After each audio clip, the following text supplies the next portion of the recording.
Hello and welcome to a new episode of the Entrepreneur and Leadership Live podcast. Today I'm so happy I have Wade Thomas here as my guest. He's founder of Aim to Win, a leadership practice focused on bringing out the best and high-performing individuals, teams and organizations. He helps business owners and leaders get unstuck and to the next level by providing one-to-one coaching, group coaching and workshops. He utilizes a structured, pragmatic approach to help clients strategically find and overcome obstacles to their growth. Wade helps his clients aim to win, what his company name already says. However, they define winning. I love his statements. Winning doesn't just happen. It's the product of a strategy. Wade works with clients to develop the plan, work it, and instill behaviors to cultivate ongoing success. His motto is, I bake compassion and empathy into everything, because that is what will really take the business to the next level. I'm so happy and proud to having Wade here today in the live talk. Welcome, Wade. Thank you. I'm glad to be here. Yeah, hopefully I summarized your back. It's a quite impressive bio quite correctly, but perhaps you want to add something if you like.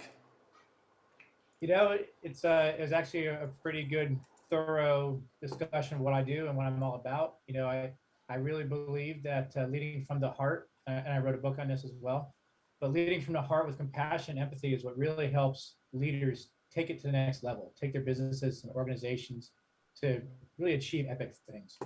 Yeah, and I think it's both words, empathy and compassion is something very personal, what is as well defining a culture, company culture, a team culture, and what are the benefits of a heart-based culture, if you like? You know, it's interesting. The benefits are wider than a lot of people think. You know, it starts with one of the ones that's obvious for companies is when you have that heart-based culture, you're going to be able to attract the superstars, the great employees into your organization. You're going to be able to engage them. You're going to be able to excite them, and you're going to be able to keep them. So that's an obvious one, but there's other benefits too. You'll find that in the heart-based organization, people are going to work better together. You know, you're going to get more collaboration. People aren't going to be afraid to open up. And that leads to a big one in today's world, and that's innovation. And we don't often think about compassion and empathy, you know, having anything to do with innovation. But what happens is when you have that heart-based culture, you create this atmosphere of psychological safety. People aren't afraid to try things because they're not afraid to fail. You know, in a lot of traditional business cultures, failure is just not an option. You know, you might get berated, you might get fired, all kinds of things. But in a heart-based culture, what happens is you're safe now to try things out. You're safe now to give your opinion, and it's very important. Yeah. Another one is, another one's customer service. You know, a lot of, we talk as leaders about how we manage our employees, but can you imagine if you have compassion, empathy towards a customer, what will happen?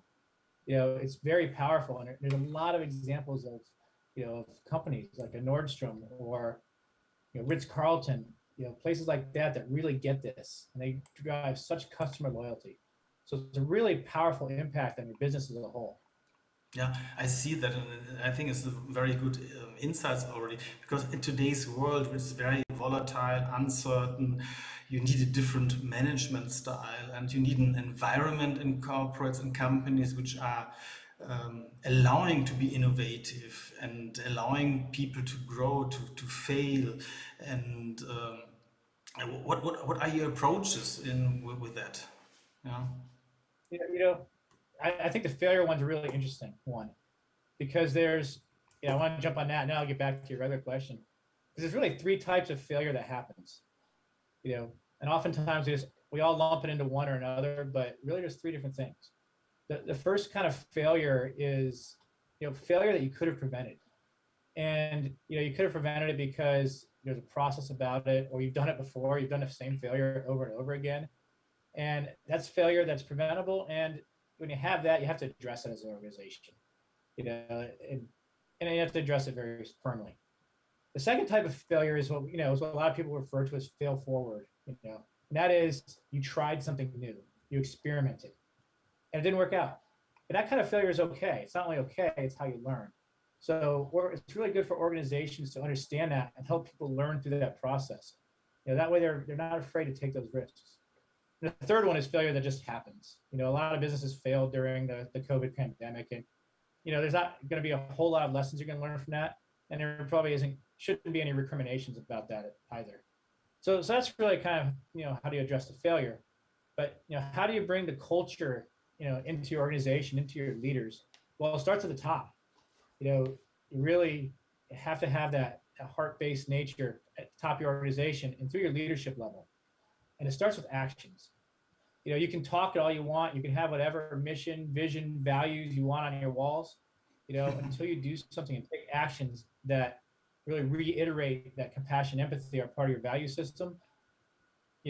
You're not going to make any headway in this because people need to see what you do. But here's the other part: is not only do you have to take those actions, people have to know about it. They have to know, the actions that you're taking, and that's where storytelling comes in. You need to rewrite the stories that your organization has, and a lot of organizations, unfortunately, have a lot of bad stories in their past that they have to overcome. But that's where the actions come in, and then letting everybody know what happened, celebrating when you see these acts of compassion and empathy. We're used to celebrating when people work hard, or we're used to celebrating when they get great results. Let's celebrate when they show people things from their heart. Oh, wow, that's wonderful. I think I think to have an organization which is fail safe, which allows for errors, needs a culture, and to implement that. This heart-based culture is something very, very important, and you need different leadership management skills. If you're looking back in the past, you've always this company tries to mimic a machine, and it's more or less command and order instead of allowing people to do what they can best. It's more or less a kind of an optimization of the resources. The humans are just a resource. And to have a more human-centric, heart-based approach, culture is very, very important. But how do you build that in an organization? That's the big question. Yeah, it really does start with what you are doing as an organization. It starts with who you're hiring, what you're emphasizing, what you reward. You can't promote what we would call jerks. You do that, it sends one message. You promote the people that show those heart-based relationships, that show the compassion and empathy, then people are going to start seeing it. They're going to say, hey, this is something that's valuable. And then guess what? More people are going to do that because, people like to follow success. They like to follow, things that are rewarded. And so it really does start, with what you do and how you get that word out. Yeah, I think it's not what you said before. It's not writing your vision, your mission, your everything on the wall, on paper, in pink ink. It's like a plan. Yeah, not executed plan is not worth anything. It means you have to do it. It's action, and you have to lead as a leader, more as a servant leader, to help your people. And culture, in my understanding, is something very vague in a sense that it's more or less based on your past experiences and with the unconscious bias, and then in a company how to build this culture is could be a tricky part, I guess. But how did you learn the power of compassion and empathy? That the key for building this heart-based culture? It's really interesting. When I first started out in the human resources world, it was back in the late 90s. And I had been in, the corporate environment. I was hired into a company and was in a corporate office for about 6 months and fresh out of graduate school. And they said, came to me one day and said, you're going to be the HR manager, the top human resources official at this manufacturing plant of 500 people. And oh, by the way, the plant's never made any money.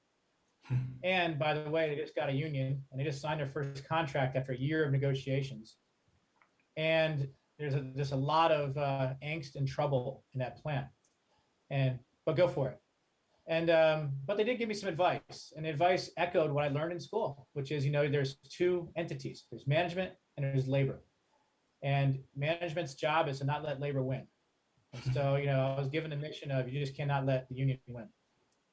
Then I show up. I show up at the plant, and I come in, and the first few weeks I'm getting to know people. I'm walking around the manufacturing floor because that's what I've always done. I think that leadership does not take place in an office. I walk around the floor, and all of a sudden I discover it's not just management and labor. It's Bonnie, it's Priscilla, it's George, it's Fred, it's Paul. It's all these individual different people. And I went to the plant manager and said, hey, it's not just two, it's 500 different people, and they all have different opinions. All the union people don't hate management. All the union people don't like the union. All management people don't hate the union. Everybody has a different view, and we really need to capture this. And I was lucky in this case because he had an open mind towards this. He was new also. We're both coming in, and we really just started talking to people and treating people like people and not like union members, not like supervisors. And we taught the leadership team. It was a very young leadership team. And we really just baked it in that everything we do, if we're working with a union, somebody that's in the union, a manufacturing employee, what is their experience? What are they doing? What's their perspective? Let's understand that before we make any decision. And, it was a grand social experiment in some ways, but you know what? We made money in a year. This is a plant that had never made money. We had the board of directors in our plant taking us to dinner because we made money and celebrating. And then, most of the leadership team within the next year, received promotions and opportunities, elsewhere within the company. And so that was the first time that I learned that compassion and empathy isn't just a nice thing, but it works. It really works to help drive business results. And since then, I've done that in, numerous companies, just bringing in that same mindset, the same mentality. And guess what? It works. It always does.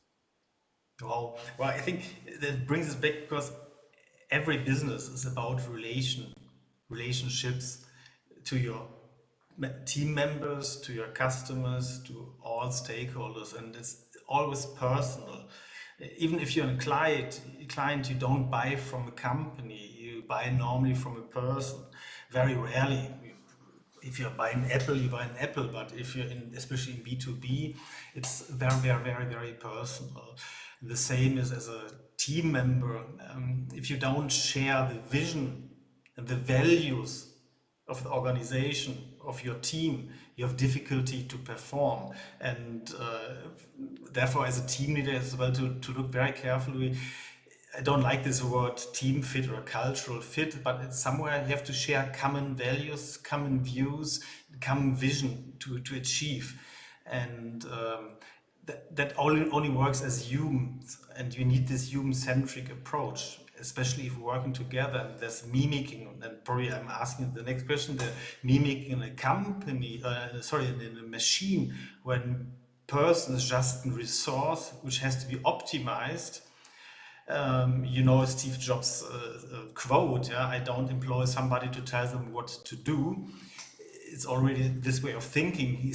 He doesn't employ a little wheel in a machine. He's employing somebody who can change the whole company, the whole world together with him. And therefore the question is, do you think is as well a problem of the management education, of the management schools? Because when I went to university, I still, with my MBA, if this typical management themes, yeah, management objections, management, and it's always this command and control. And you are measured by performance, and the performance you sometimes even can't influence, but you're measured by that. Yeah. It's interesting. I think our management schools and our business schools, they do a good job of teaching the technical things. They teach us how to do MBO. They teach us, how to do performance management. They teach us, how to do finance, whatever it is. But there's not a lot of time spent really learning, how is it that you work with people? And I just remember, somebody in an organization I was with previously had just promoted, a numbers guy, data guy, into a leader, his first leadership position. And he said, the first thing you need to learn is people aren't data. They they don't do exactly what you think they're going to do, you know, and you don't want that either, by the way. And so when you come out of, a management school, you're still thinking of people as almost, like you said, as machines. And the important thing to learn when you get out there, and this is what I learned when I get out there, is they're not machines. And you need to start empathizing and understanding what drives them and what they need to grow, what they need to be successful. Because at the end of the day, their success is really directly tied to your success. Yeah, And yeah, absolutely. And I love it. If you're looking as well at technology, I mean, you have big data. Knowledge is a commodity. Um, Artificial intelligence means you can even combine knowledge and so on. Lots of jobs which are just earning money by repeating existing knowledge, or like lawyers or even doctors. If you don't can emotional intelligence, if you don't have empathy, if you don't have compassion in what you're doing, um, any robot is better than you. yeah, no, exactly. You have this resource, you have people that can do so much more than a machine. And, you know, when I was coming up, I mean, people were still seen as a commodity in a lot of sense. We're starting to talk about, maybe there's more to this. Maybe people are what drives success, but I don't know if anybody believed it. And, and that's why I got into this line of work, is Yeah, because I honestly believe that if you want a sustainable competitive advantage, you do it through your people. If your people are commodities, then gosh, you're just wasting this great resource. You know, abs- you're taking absolutely. a Porsche out and you're just driving it in bumper to bumper traffic and not letting it do its thing. And Absolutely. what, I can't agree more, because the word HR is already horrible, I think, because it says, okay, you miss a yeah, resource. And then as well, lots of job specs, they're looking just for people who are fitting into this little position there.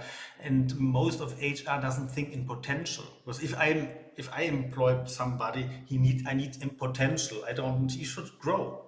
Yeah, he should grow, and therefore I have to lead him with empathy and with compassion, because I'm happy if somebody is growing stronger than me as well. It's, I think that's where yeah, HR is wrong, was most of the time wrong. yeah. Yeah. I don't like the word human resources much either, or human capital, which I think is just as bad. The But it's interesting what you say about the whole idea of fit. Fit really does imply a machine, right? And Exactly. a machine doesn't advance. A machine doesn't grow because you're bringing parts in that fit. And when you're dealing with people and you're dealing with an organization that has a capability of being dynamic, you don't actually have physical slots you have to fit them in. You know, you're just leaving on a table all this growth you can have. I would argue that if you're in a heart-based culture, everybody has that capability, unless there's a psychological issue. If they're a sociopath or something along those lines, everybody has that ability. To have that the compassion and empathy. And what you really want to do when you're looking at people in the organization is, you know, you want to find people that, they want to go in the same direction as you, but in some ways they're misfits, because misfits are what drives organizational growth. It drives the business forward. Innovation comes from people that aren't like everybody else. I Exactly. mean, if you're just hiring everybody the same, then you have a good machine, and maybe that gets you somewhere, but it's not sustainable over long term, not in today's environment. Yeah, wow, I love that, because it brings us well back to the point of diversity. Means to grow yourself, you need different input, and various and very much different input, and therefore you need diversity, be it even age diversity, gender diversity, cultural diversity, neurodiversity, whatsoever. It gives you so much input to grow, and it has afterwards you have better decisions, you have better products, you have better solutions to problems, and much quicker. And there as well, it brings us back to this VUCA time.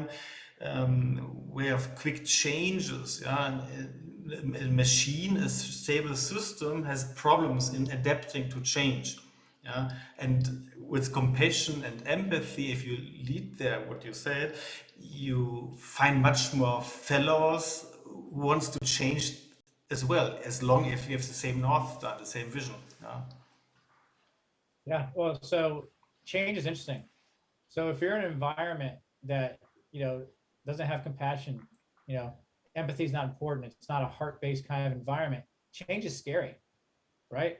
Because anytime something changes, there goes your safety because, you don't know what's going to happen. When you have an environment from the heart and you have that compassion and empathy in your culture, that changes. There's always going to be some level of human, resistance to change. But what happens in a change in a compassionate environment is you realize I'm still going to be safe. Yeah. And, this change, it could lead to better things for me and probably will. Because, I built this trust in the organization. I know they're not changing to cause me harm. I know they're changing to help take, us and me to bigger and better places. So it really is a powerful tool when you get into change. And what can a leader do to have an impact as an empathic and compassionate leader? What has he to do? A big part of it is really learning about your employees, is being able to see things through their eyes, their perspective, walk in their shoes, spend some time next to them, do their job, even if it's sweeping the floors, something even that mundane has its own, set of dynamics. And a really empathetic leader, first of all, is going to get in there. They're going to know their people. They're going to learn them. And then what they're going to do is they're going to help them overcome their barriers. And a lot of times we think of this as kind of traditional barriers, in a corporate and office environment, maybe somebody's not approving things fast enough, so you help them out, or the copy machine's jammed. In a manufacturing environment, maybe it's, you have this machine that's not quite right. And so you can help take care of those barriers. But a really empathetic leader is gonna see some other barriers. What they're gonna do is they're gonna know their employees enough to say, hey, there's some mental barriers going on here. There's some mindsets, there's some limiting beliefs. And a compassionate and empathetic leader will help their employee, help their partner get past that, to get past their own barriers. And that's so huge. And finally, the compassion piece. So often we don't feel that we are empowered to have compassion. We have rules. We have these big handbooks or these union contracts or whatever it might be that says, yeah, it's huge, right? Yeah. And we have to follow the rules. And sometimes, things happen in somebody's life, they get sick or they have a family member that's got problems, and we say, oh, the rule says you must be at work 9 to 5. And, a compassionate leader says, you know what, we're going to look past rule here because it doesn't make sense. And, it's have that willingness and that courage. And as an organization, supporting your leaders when they do that, when they, recognizing that, the rule doesn't always apply. You have to be willing to really get around that. Work from home is a great example, and I hear this a lot in my practice. How do I know they're not goofing off? How do I know they're working 9 to 5? And nobody ever asks the question, what do they have going on there? Are they also trying to take care of 6 kids because the school's closed? Are they working at, the edge of a kitchen table? Are they in a closet? Who knows where they are, right? Nobody ever asks those questions. But the leader that does, it's really, drives that loyalty and drives that innovation, everything I talked about at the very beginning. It's about more than just the work. The person you're working with has a private life as well. And COVID shows us very good because, like, you see, you're invited in my home more or less. And with COVID, with working from home, working from anywhere, you can see with a video camera into the house, into the home of your team members. And if then the kids are running or passing by in the camera, just ask them how do they feel that Papa or Mama is sitting at home and driving them mad. They just be empathic, show empathy for the whole situation. People get sick with COVID. Somebody has to step in, and as a team, you only work. You're right. If you show empathy, and it will keep everybody accountable for what they're promised to do. And as a leader, you promise to get rid of obstacles in the life of people. Well-being, for example, well-being of your teams. It's so wonderful Yeah. example here with COVID. I love that. Definitely.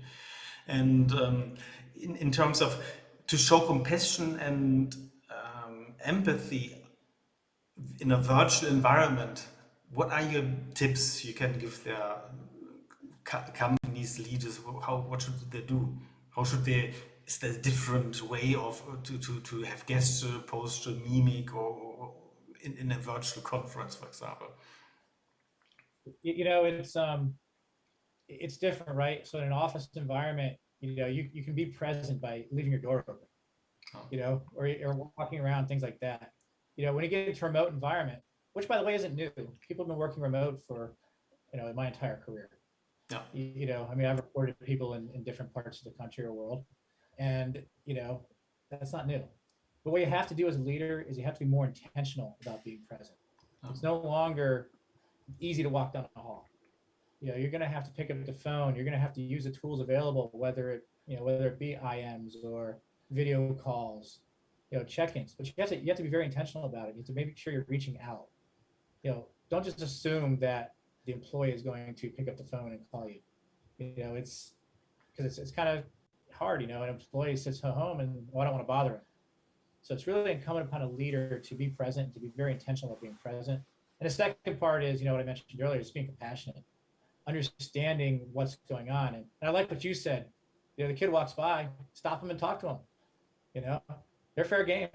And you know, and I think in the last couple of years, I've seen more kids and dogs, you know, and the video than I've ever seen. You know, and you know that door is open, and there's nothing wrong with that. You know, show that compassion, show that you understand what is going on, you know, in their life. Yeah, because it's a relationship. It's a relationship between people, between two humans or 500 humans in a bigger company. You have to understand how they're ticking, what their problems are. You have to care for their well-being. You have to be present. You have to be reachable, especially in the virtual world. I agree with you there completely, and that makes an empathic leader. Definitely. Time is flying by, Void. Where can people contact you? I saw that you on quite active on LinkedIn. We both met on Forbes, where you're constantly contributing very valuable expert views and articles. And where can they contact you best? You know, a couple ways. You know, they can find me here on LinkedIn, and you know, it's under Wade Thomas. You know, pretty easy to find me there. Connect with me. You know, I'm open to whoever wants to connect. And then also you can hit my website, which is www.aimtowinllc.com, to find out a lot about what I'm doing and what's going on. I also have a podcast, so you can follow that, the Aim to Win podcast. It's available wherever it is that you listen to your podcast. Okay, very, very good. And what would be your tips? Because I'm working lots of with startups, and lots of my audience are startups or people who wants to build their own company, and lots of them coming from a technical background, other more from a financial background. But what are your tips? What should they do to build their team on the one hand side, and how should they lead?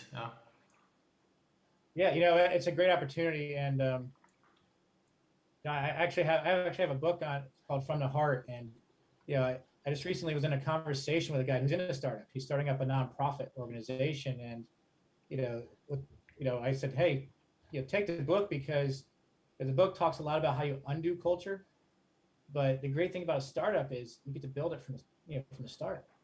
You know, so think about it when you're hiring people. You know, hire for people that, are open to showing compassion and empathy in the workplace. Build that team out, make it, part of what you do from day one. Think about what you're doing. If you get inclined to write a handbook or a rule book, think about that before you do it. What are you trying to accomplish with it? A lot of times that really restricts compassion and empathy, and in a big organization, you need it. I won't, well, I may argue, but I'm not going to argue it today. But in a startup, build your organization around that. Build it by what makes sense for people. Don't get tied up in rules and stuff like that. You have that flexibility, use it. Oh, and you as a coach would help them anyway then to get into this mindset how to be empathic and compassionate. Yeah, and then they can really send you a DM on LinkedIn or on your webpage, or just test your podcast. I think that's wonderful. Wade. Yeah, absolutely. Yeah. Thank you so much for your time. You have given so much gold nuggets today. I think in this virtual world, compassion and empathy is even more needed than before. And with this volatile times, without compassion, you're lost completely. You can't really tackle today's problems for tomorrow, I guess. Yeah. Thank you. Absolutely. I appreciate you having me on the show. Yeah. Good times. Thank you. Wade. Bye.